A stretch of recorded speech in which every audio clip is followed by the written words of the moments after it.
An anesthesiologist, what did a patient say before going under that you'll never forget?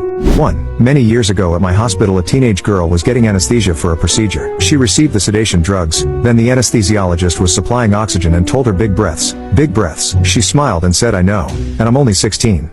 2. I once began anesthetic induction on a man in his mid-40s. After some sedation, as I started to inject the anesthetic, he began to tell a joke. I hadn't heard the joke before, and it seemed to be very interesting and promised a good punchline. I slowed my injection to let him finish. There was a big build-up, and just as he got to the punchline he fell asleep. The surgery and anesthetic proceeded without incident. He emerged from anesthesia and was transported to the recovery room. I waited patiently for him to be fully awake. Just before discharge from the recovery room I visited him and told him that he was telling a joke as he went under anesthesia and I was hoping to hear the punchline. He, of course, did not remember what he had said preoperatively because of the sedation, and asked me what joke he was telling. I repeated everything up to the punchline, and told him I was anxious to hear the rest. He looked at me with a puzzled expression on his face, and replied,